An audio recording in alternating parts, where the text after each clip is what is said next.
Hey team, I'm Alexandra Eidenberg, and this is a MeetAdvisors eGuru interview with Lorell Marin. I'm so excited to be here with you today. I am the owner of The Insurance People, where we do all your favorite boring stuff, and I'm also the founder of an organization called Mom Plus Baby that supports women and children online, in person, and on the Hill.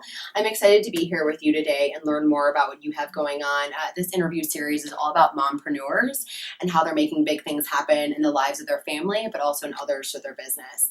Tell us a little bit more about who you are and what you do. Yeah, thank you. Yeah, my name's Lorell Marin, and I have a clinic called LeepForward. It's a developmental clinic. I started it about 12 years ago, and I started it out of the love and passion for the kids that I work with. I was working as a teacher and then as a developmental therapist, and I just knew there had to be a better way. I knew there was a way to reach kids on a deeper level. So LeepForward actually comes from LEAP, which is LEEP, and I said it's Lorell's Early Educational Programming. And so I wanted to create something, and then to create a positive twist to it, the forward came. So LeepForward. Excellent, I love it. That's where it came out of the love and the passion for the kids and just wanting to serve them better. Started off as a small clinic, and now we have a variety of services that we offer. And you're a mom of two. Tell me more about your kids. Yeah, I have a 3-year-old and a 4-year-old. Awesome. So the Irish twins, and I, started my family a little bit older in life, and I think it was really just delayed because of my first baby and running a business. And totally. I just really was complete with the kids I was working with and loved them so much. And then becoming a mom has obviously changed my life. I always understood the parents had empathy, but I definitely have a deeper level. Yeah. Like, I realized some of the advice I was given was, I could see why some of the parents just right. That's not going to happen. The same things happen for me in my insurance practice. I've always advised families on what to do, but now that I have a family, it's a very different experience. And I have twins, not Irish twins. So, it's interesting as I'm advising my clients on what that looks like, because then you're seeing it from the mom's eyes, not just the business owner eyes, and it totally changes your world. Tell me more about what it means to you to be a mompreneur. It means everything to me. It means that I do have control of what I do every day. It means I feel providing a real positive role model for my girls, showing them that you really can persevere, and if you follow your passion and your dream, you can. Nothing was handed to me. I really did start this from the ground up, bootstrapping on my own. But at the time, because the passion was there, it didn't feel like a struggle to me because I was doing what I loved. And I feel like I want that to be the message for my kids. If you follow what you love, it will work out. And although I work more hours now working for myself than I did for somebody else, it just doesn't feel that way. And even though I put the hours in, I can leave if my girls need me. So if there is an emergency and they are sick, I can leave the office and no one's... So two of the most time-consuming things are, one, being a parent, and two, being a business owner. And I know that in my own experience, I was like, oh, you're so lucky to be a business owner. You just get to do whatever. And I think to myself, what are you nuts? Like, this means I work all the time, every time, constantly. And I know that for me, one of my challenges is, you have it all because you can have the career you want, and then you can be the mom that your kids deserve, but also it's kind of hard to leverage that time. Tell me a little bit more about some of the trials and tribulations of, serving your first baby, your business, and then having these kids that also need you. Yeah, it is difficult. Again, I think it's because I love what I do so much. It makes it a little bit easier, but I'm able to have my girls come visit me at work. So, and they wake up begging to come to work with me. But that's hard then to have them at work with me because if they want my time, and sometimes I'll be at a meeting, and I do work with parents with special needs, and sometimes it's awkward for me to be in a meeting and have my children come in and start talking and requesting, and a part of me feels a little bad sometimes and wondering, how does that feel right now for that parent? So that's a little sidebar about it, but trying to find the time and managing it.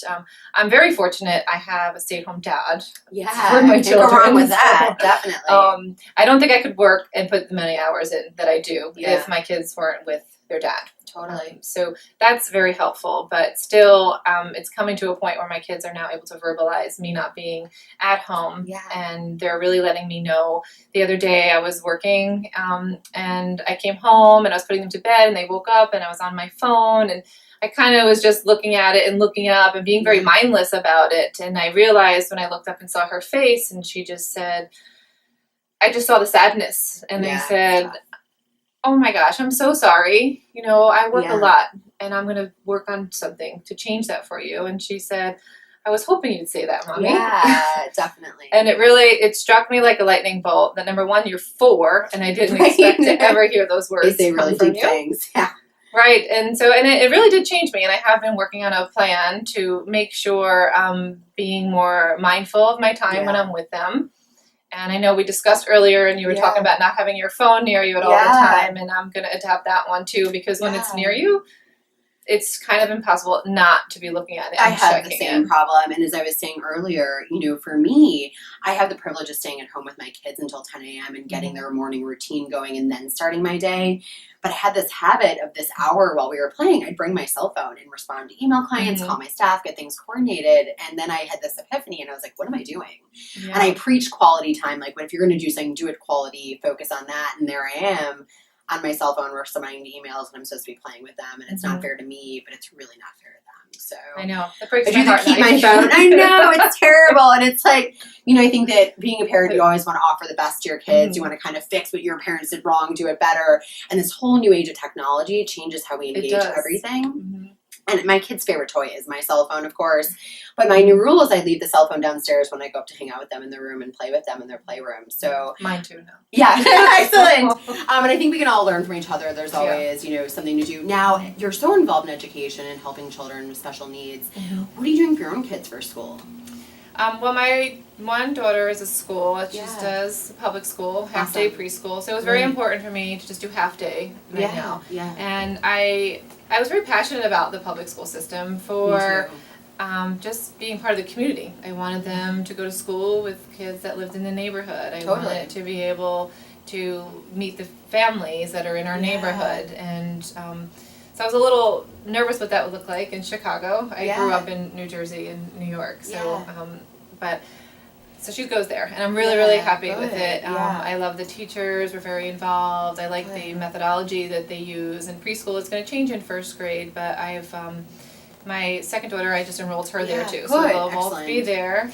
Now, in the school that you're at, because your older is always there, is it easier to get in your younger daughter, or is it the same thing that a lottery and test? It's our home school, so they can get there. It was actually not my home school at first when I got her there. So it's very unique, and I don't know why, but it was tuition based, and so I put her there. And then they decided it wasn't tuition based, and they reimbursed you.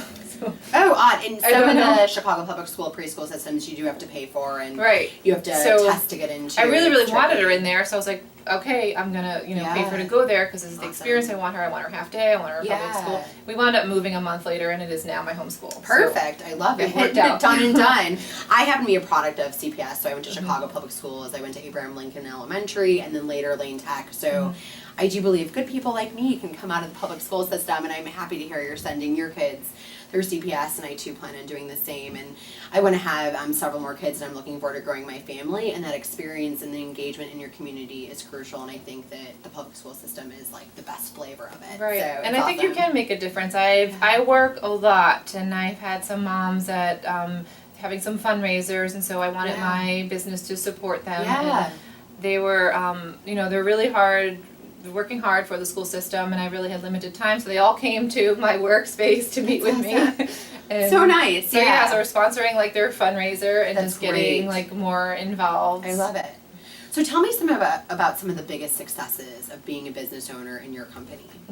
I have a lot, I feel like. That's great though, and you have to work hard to get there. You do. I feel like it's a 12-year overnight success for me. So it just feels like it's all starting to come together. But things that I never thought of, really. I always just thought I was working for the children. But I realize now I'm really supporting families and helping the parents with their daily life. But now I look at it as on a bigger scale, and I have 33 employees now, and just recently be able to offer health insurance and 401k plans. I not something I ever thought about like Totally. doing. Yeah. But really providing a platform for other professionals where they can have autonomy and be creative and earn a living. So my goal really is not just for the children and making them successful, but hopefully my employees. Yeah. I feel like in the helping field, they're not always rewarded. Well, that and creating employment is an amazing feeling, and being able to provide for other people and their families. It's just, I know that's one of my favorite parts about being a business owner, is not just supporting my family, but supporting others, and together this amazing collaboration of growing a company together. So it's awesome. Right, and that's the other success, the collaborative piece that I feel like I've brought together. So I do think it's a very unique clinic and practice where the families that I worked with, I offered developmental therapy, I offered a therapeutic preschool kind of experience, but my families were always driving to the suburbs for speech or for OT or for other services. And so I used to refer out, and I decided, why can't I just offer this all in one place and kind of like a one-stop shop for the families, so they're not traveling, and the transitions are hard on the families, are hard on the children, so they can receive all services and we can all work collaboratively together in one spot. What I love about your company is, and I come from a business background, so you have all these multiple revenue streams, as I like to call them. You're doing the occupational and speech therapy, you have the program at the preschool, you have all these different things, and to me, that looks like multiple revenue streams, but to you, it's just, how can we serve kids? How can we help them? Oh wait, we can add this on, we can add that on, bring that onto the hub, let's get a bigger space, bring more children in, and I think that's just so powerful and amazing to be able to impact that many families. Now, with all the good, sometimes there's some downsides. What are some of your hardships? Or what is one, at least? I know, and I know they're out there. I think that the successes definitely trump them at the end of the day. Or we wouldn't keep going, right? And the feeling that I have, it's very gratifying with the families. The hardships would really be if I was to let it get to me. Yeah. Which I kind of put it to the side, or knowing that I'm responsible for 33 employees. Totally. That I'm responsible for over 90 families. That if this place goes down, You're not just the only one. I'm not the only one. I can't just walk away or let that go. So as a business owner, like somebody mentioned earlier, they think it's all glamorous. Well, I'm the one that gets the calls when somebody doesn't make it to work. I'm the one that gets the calls when it flooded 2 days ago and has to figure out. I'm the one. So I'm constantly figuring that all out, and I'm like, what if insurance changes? What if something changes? And then where do these families go? So I do feel like this heavy toll of responsibility. Definitely. But when it's working, I also feel this great joy that we're able to hire more people and that growth. So the hardship then too is just because the quality of service, there is a lot of overhead, and just supporting that with insurance, and then if others know about the insurance world, waiting for payments and things like that. So the hardship is then, can I finance this and balance it and make it all work? Totally. Well, I love it. You're doing amazing things. Thank you for being here with me today. What is your website? LeepForward.com. Awesome. That's LEEP. Forward.com. I love that. Excellent. Well, thank you for being here with me today. This has been amazing. I really appreciate your time. You're awesome. I think being a mompreneur is one of the best things that's ever happened to me. And we both started our business first. It was the first baby, and then we had our kids. And I think that it's an amazing process of doing it all. Please check us out at MeetAdvisors.com for more mompreneur interviews. Thank you so much. Thank you.